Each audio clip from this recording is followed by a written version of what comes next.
नमस्कार, खबरों की खबर में आपका स्वागत है। कोरोना के मामले देश भर में लगातार कम होने के आंकड़े आ रहे थे। हालांकि तीसरी लहर की आशंका भी जताई जा रही थी, लेकिन केरल में अचानक से बढ़े कोरोना के मामलों ने एक बार फिर से चिंताएं बढ़ा दी हैं। आंकड़ों में लगातार यहां पर इजाफा हो रहा है और पूरे देश का करीब 50% कोरोना का जो संक्रमण है अकेले केरल से आने लगा है और ये ट्रेंड पिछले 4 दिनों में देखा गया है। तो यहां पर गुरुवार को 22,064 नए मामले सामने आए, 128 मौतें भी हुई। लगातार तीसरे दिन 20,000 से ज्यादा केस हुए। संक्रमण दर बढ़कर 13.53% हो गई है। 2 दिन का संपूर्ण लॉकडाउन यहां पे लगाया गया है। कोट्टयम स्पेशल सब जेल के 27 कैदी और 5 स्टाफ संक्रमित हो गए हैं। केंद्र से 6 सदस्यीय टीम यहां पर भेजी गई है। मल्लपुरम, त्रिशूर, कोझिकोड जिले में ज्यादा केस हैं। दूसरी तरफ अगर हम बात करें तो अमेरिका जैसे विकसित देश में फिर से मामले बढ़े हैं, तो एक दिन में 60,000 के करीब कोरोना के मामले आने लगे हैं। जबकि यूरोप के भी कई देशों में कोरोना ने फिर से तेजी से पांव पसारना शुरू कर दिया। हालांकि यहां पर 50 से 55% आबादी को टीका लग गया है। दुनिया के कई हिस्सों में और भारत के कुछ हिस्सों में कोरोना के बढ़ते ग्राफ को देखकर क्या तीसरी लहर की दस्तक इसे कहा जा सकता है? तो सवाल यही हम समझने की कोशिश करें, क्या ये कोरोना की कमजोर रणनीति का नतीजा है? लॉकडाउन में मिली राहत का अनावश्यक इस्तेमाल है? क्या टीकाकरण की धीमी गति चिंता और बढ़ा रही है? तो इसी को हम समझने की कोशिश करेंगे। हमारे साथ 2 बेहद खास मेहमान हैं। डॉक्टर चंद्रकांत लहारिया हैं, महामारी विशेषज्ञ, और डॉक्टर जलील पारकर हैं, श्वास रोग विशेषज्ञ, हमारे साथ हैं। तो पहले मैं डॉक्टर चंद्रकांत लहारिया आपके पास आऊंगी और आपसे जानना चाहूंगी कि जो ये केरल के मामले सामने आए हैं, जाहिर तौर पर चिंताजनक है, कैसे इसे देखा जाए? जब हम केरल की बात करते हैं तो हमें यह भी याद रखना होगा कि जो चौथा राष्ट्रीय सीरो सर्वे हुआ था उसमें क्या नतीजे निकले। हमने देखा कि करीब 68% आबादी में पूरे देश के तौर पर सीरो एंटीबॉडीज पाए गए, जबकि केरल में 44% आबादी में ही एंटीबॉडी है। अर्थात वहां पर इंफेक्शन उस रफ्तार से नहीं फैला है जितना बाकी देश में फैला था। तो उसी वजह से केरल में अधिक संख्या में केसेज अभी आ रहे हैं। दूसरा, सीरो सर्वे ने एक चीज और बताई थी कि भारत में जो हर केस जो ऑफिशियली रिपोर्ट हुआ था, 3 करोड़ के करीब केस ऑफिशियली रिपोर्ट हुए थे, और हर केस के पीछे करीब 30 ऐसे केस थे जो अनरिपोर्टेड थे, जो सीरो सर्वे ने बताया था। अर्थात भारत में करीब 90 से 95 करोड़ लोगों को इन्फेक्शन हो चुका है, सीरो सर्वे कहता है, बिकॉज 68% इन्फेक्टेड है, लेकिन सिर्फ 3 करोड़ लोगों को इन्फेक्शन रिपोर्ट हुआ था। केरला में अगर हम वही देखें तो केरल में पाया गया कि वहां पर जो हर केस है रिपोर्ट हुआ था, उसके बदले में 5 अतिरिक्त केस थे। अर्थात केरल बहुत ज्यादा अच्छी तरीके से केसेस रिपोर्ट कर रहा है। तो अगर हम इन्हीं आंकड़ों को आज देखें, जैसे 43,000 केस कल पूरे देश में रिपोर्ट किए गए, हर केस के पीछे 30 एस्टिमेटेड अनरिपोर्टेड केस हैं, तो देश में करीब संक्रमण जो कल हुए थे वो 13 लाख के करीब हुए होंगे। उसमें से हर 30 में से 1 रिपोर्ट कर रहे हैं। लेकिन अगर केरल में देखा जाए तो केरल में हर केस के पीछे सिर्फ 5 अतिरिक्त केस होते हैं। तो भले ही केरल ने 22,000 केस रिपोर्ट किए, लेकिन अगर वहां पर टोटल एस्टिमेटेड केसेज होंगे वो करीब 1,30,000 हैं। तो अगर हम रिपोर्टेड केस की संख्या देखें तो केरल देश के आधे केस रिपोर्ट कर रहा है, करीब 50%। लेकिन एस्टिमेटेड केस देखें तो 13 लाख जो एस्टिमेटेड केस थे उसकी तुलना में केरल करीब 1,30,000 यानी 10% केस रिपोर्ट कर रहा है। तो स्थिति निश्चित रूप से केरल ज्यादा केस रिपोर्ट कर रहा है, लेकिन इतनी खराब नहीं है जो अगर हम सिर्फ ऑफिशियली रिपोर्टेड केसेस देखें। ठीक है, ये एक नजरिया है जो आप ये बता रहे हैं। डॉक्टर पार्कर, मैं आपसे जानना चाहूंगी, केरल ही नहीं, महाराष्ट्र के बीड़ और सोलापुर से भी कल हमने खबर दिखाई किस तरह से वहां पे भी मामले सामने बढ़ रहे हैं। आप जब एक पूरी देश की तस्वीर देखते हैं, आप किस तरह से इन बढ़ते हुए मामलों को देखें? क्योंकि जो एक अमूमन आम नागरिक ये समझ रहा है कि जो दूसरी लहर थी वो संभल चुकी है। देखिए, ये जो एनालिसिस जो हम कर रहे हैं, केसेस बढ़ रहे हैं, तो उसमें कहीं ना कहीं हमारी शायद कैलकुलेशन या स्टैटिस्टिकल डेटा में कहीं ना कहीं खामी जरूर होनी चाहिए। उसकी वजह यह है कि जो हम डेटा कलेक्ट करते हैं उसमें आप जो RT-PCR टेस्टिंग करते हैं उसकी ये एक स्टैटिस्टिकल डेटा है। उसके बाद हॉस्पिटलाइजेशन कितने होते हैं उसकी स्टैटिस्टिकल डेटा होती है। उसके बाद वैक्सीनेशन जो हो रहा है उसकी स्टैटिस्टिकल डेटा हो। हम क्या कर रहे हैं कि हम इन स्टैटिस्टिकल डेटाओं में कहीं ना कहीं खामी है, जिसकी वजह से हम सब बौखला जा रहे हैं और हम लोगों को गुमराह कर रहे हैं। मेरा ये कहना है कि अगर हम वैक्सीनेशन पूरी तरह से, पूरी मेहनत से अगर सबको करवा दें, तो ये जो हम कह रहे हैं ये बाद में सब चीजें आती हैं कि केरल में केस बढ़ रही है, महाराष्ट्र में बढ़ रही है, यहाँ बढ़ रही है, वहां बढ़ रही है।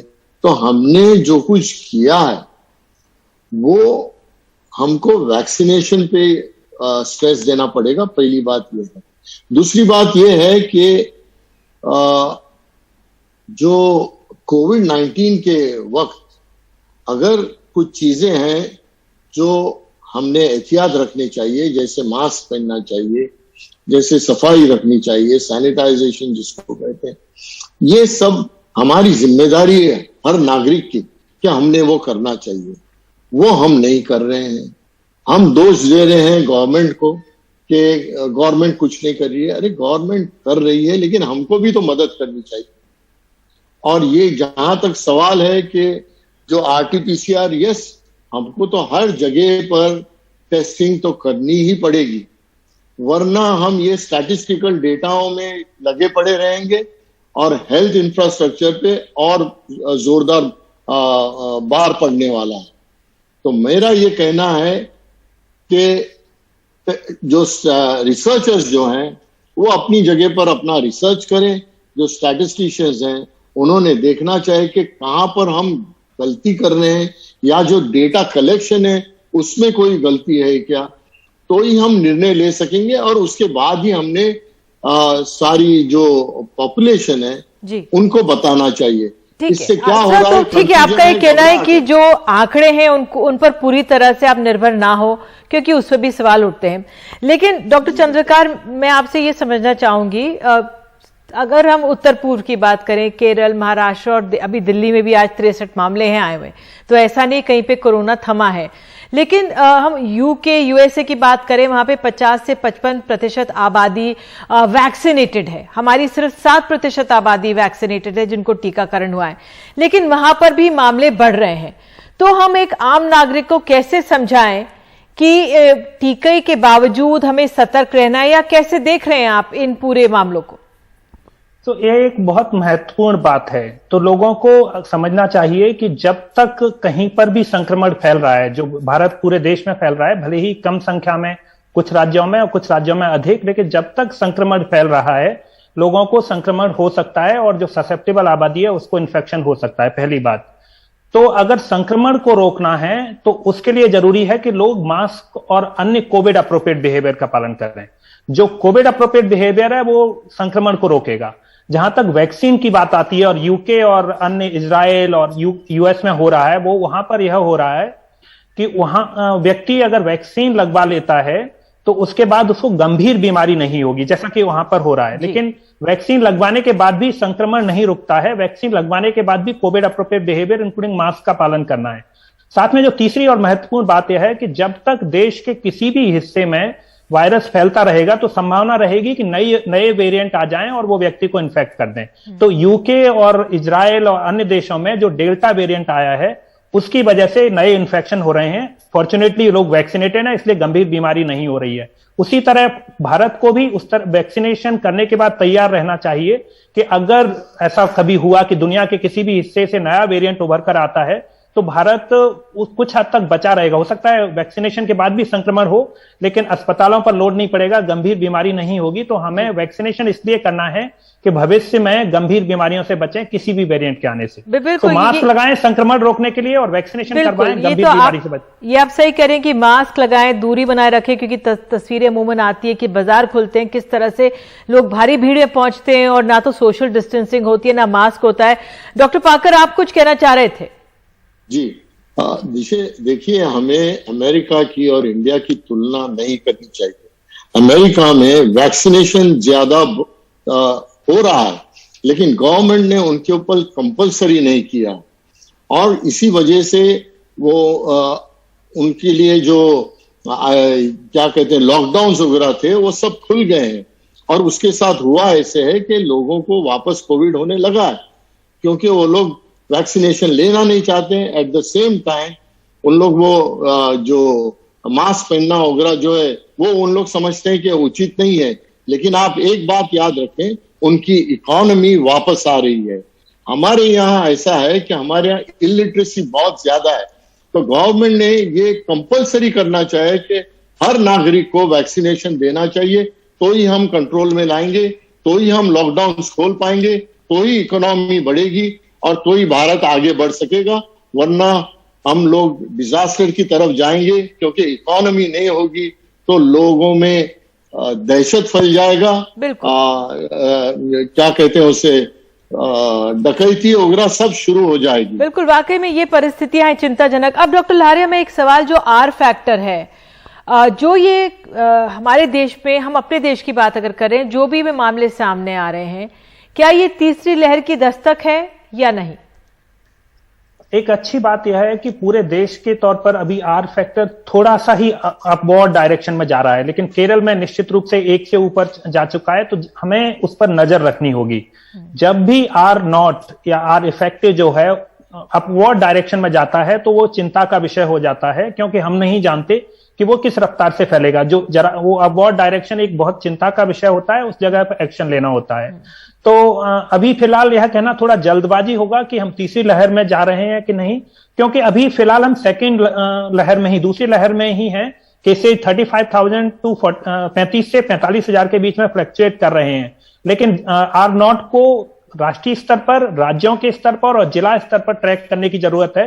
और जहां पर भी अपवर्ड ट्रेंड है, अगर 1 के पास पहुंचता है तो उन जिलों पर विशेष ध्यान देकर कुछ खास कदम उठाने की जरूरत होगी, तभी हम इसको रोक पाएंगे। अंत में संक्षेप में एक और सवाल डॉक्टर लहरिया की, कौन कौन से, ये तो केरल में तो है जो आर फैक्टर है 1 से ज्यादा है, क्या देश के अन्य राज्यों या जिलों में भी है ये आर से ज्यादा, जहां पे चिंताजनक स्थिति है? कुछ राज्यों में आर नॉट ऊपर बढ़ता जा रहा है, अपवर्ड डायरेक्शन में जा रहा है, लेकिन मेरी जानकारी में अभी तक किसी भी राज्य और जिले, केरल को छोड़कर, आर इफेक्टिव 1 से ऊपर नहीं गया है। लेकिन कुछ करीब 45 जिले हैं जहां पर ऊपर की डायरेक्शन में जा रहा है और उन पर नजर रखनी चाहिए। सरकार नजर भी रख रही है, लेकिन सिर्फ नजर रखने से काफी नहीं होगा, वहां पर प्रोएक्टिव एक्शन लेने होंगे। क्योंकि मैं एक ही बात दोहराना चाहूंगा कि जब भी वो अगर 0.75 होता है तो कम चिंता की बात है, लेकिन अगर 0.7 से 0.9 हो जाता है तो उसका मल्टीप्लिकेशन फैक्टर काफी तेजी से बढ़ता है और केसेज की संख्या तेजी से बढ़ेगी। तो हमें खास नजर रखनी है और इमीडिएट एक प्लान बनाना होगा, खासतौर से रेस्ट्रिक्शन संबंधित उन जगहों पर रेस्ट्रिक्शन लगा के उसे रोकने के लिए जरूरी कदम उठाने की जरूरत होगी, जो रियल टाइम होने चाहिए। हम इंतजार नहीं कर सकते कि उस पर कोई डिसाइड करेगा उसके बाद होगा, पहले से प्लान होना चाहिए कि अगर 0.95 पहुंच गया तो तब क्या किया जाएगा और 1 पहुंच गया तो तब क्या किया जाएगा। बिल्कुल, जैसे बिल्कुल, आप दोनों आए कि जो टेस्ट पॉजिटिविटी रेट होती है या अन्य रेट होती है, मोर्टेलिटी रेट होती है, उसी तरह से आर इफेक्टिव पर भी नजर रखकर उसका संबंध रेस्ट्रिक्शन से, जो रेस्ट्रिक्शन रिमूवल होता है उससे किया जाना चाहिए। जी जी बिल्कुल। डॉक्टर पारकर, संक्षेप में आप कुछ कहना चाह रहे थे सर? जी, ये देखिए, जो हम ये लहरों की बातें कर रहे हैं, लहरें तो आने वाली हैं, कोविड जाने वाला नहीं है। हम सबको कोविड के साथ जीना है। हो सकता है 2 साल कोविड न जाए, तो ये लहरों की बात करने से ज्यादा हमें अहमियत इस पे देनी चाहिए कि हम वैक्सीनेशन कैसे दे दें और गांव-गांव में वैक्सीनेशन हो जाना चाहिए। पहली बात ये है। माफी चाहती हूँ, आपको बीच में रोक रही हूँ, समय इतना है, लेकिन आपने बेहद सही बात की कि ये लहरों को हमें गिनना नहीं चाहिए, हमें टीकाकरण बढ़ाना चाहिए। केरल में 17% आबादी को टीका लग चुका है, लेकिन हमारे पूरे देश की आबादी को सिर्फ 7% टीका लगा है। लेकिन इस बीच मास्क जरूर पहने और 2 गज की दूरी जरूर बनाए रखें। एक छोटा सा ब्रेक, बने रहिए एनडीटीवी इंडिया के साथ।